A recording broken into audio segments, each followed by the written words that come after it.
Iya. Oh jamaah. Iya.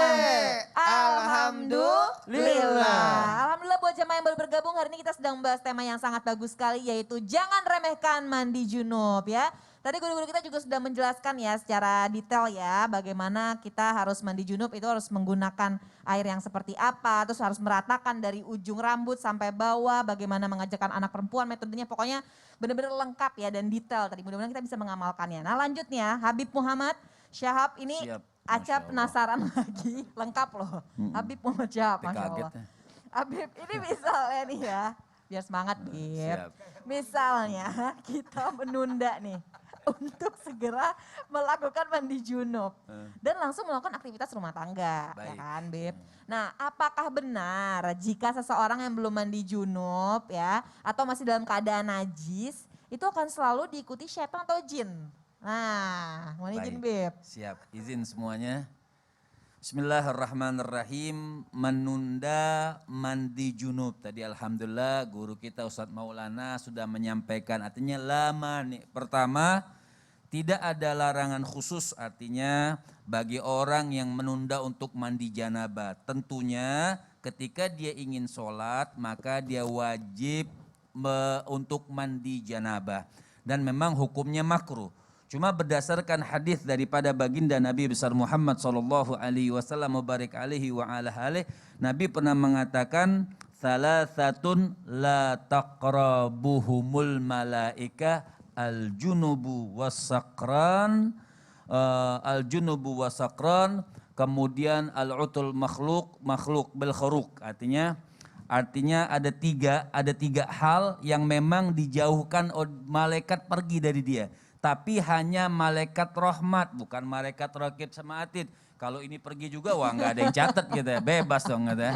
Artinya malaikat yang membawa keberkahan. Jadi keberkahan malaikat barokah nggak mau. Kenapa? Orang yang junub itu ulama tasawuf mengatakan ketika junub mengeluarkan bau, jadi malaikat tidak mau. Subhanallah. Bau, jadi malaikat pergi. Jadi di antara yang tidak didekati oleh malaikat, orang yang junub, lagi junub belum mandi janabah. Kemudian orang yang sakron, mabuk-mabukan, orang yang make wangi-wangian yang memang khusus buat perempuan yang dilarang buat laki-laki. Itu dijauhkan dari malaikat barokah. Makanya kalau malaikat jauh yang dekat setan.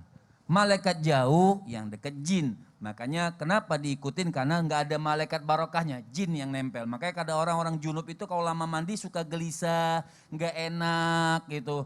Ya, ingin ketemu air. Nah itu makanya tidak artinya dimakruhkan. Tapi ada nggak caranya ketika malam misalnya, malam malas untuk mandi. Nah, malam malas untuk mandi, ada dua cara. Pertama, dia mandi dulu, kepalanya aja yang dibasahi atau tangan. Tangan basahi tapi niat. Makanya saya katakan kewajiban mandi itu ada dua. Caranya bangga, dia berwudu kemudian dia niat. Nawaitu rafal hadatsil akbar lillahi ta'ala. Baru niat mandi. Tapi kan belum sah, kenapa? Belum meratakan air. Jadi besok bangun pagi tinggal meratakan air, maka hilang makruhnya. Karena Nabi SAW, artinya Rasul SAW, beliau itu apabila pengen tidur ketika dalam keadaan junub, idza arada an yakula aw yanam wa huwa junubun yatawadda atau tawadda. Nabi SAW ketika beliau ingin makan, minum atau tidur dalam keadaan junub, maka beliau berwudu. Seorang bertanya kepada Sayyidatuna Aisyah radhiyallahu anha wa ardaha. Hudzaifah beliau bertanya bagaimana? Apakah akan Nabi SAW yaghtasilu qablal yanam au yanam qablal yaghtasil? Beliau bertanya kepada Nabi beliau bertanya kepada Sayyidatuna Aisyah, apakah Rasul SAW beliau mandi sebelum tidur atau tidur dulu baru mandi? Jadi Nabi kadang melakukan mandi sebelum tidur, kadang juga melakukan tidur dulu sebelum mandi, tapi yatawadda, Nabi berwudu. Maka ulama berpendapat untuk menghilangkan makruhnya orang yang janabah ingin tidur atau ingin makan atau ingin minum, maka dia berwudu untuk menghilangkan makruhnya seperti itu. Maka ketika beliau tidur sudah aman, maka sudah Atau sudah bersuci dengan sunnah tapi belum mandi janabah. Nah, kapan mandi janabahnya? Ketika pengen sholat subuh, maka dia mandi janabah yang diwajibkan oleh Allah Subhanahu wa taala.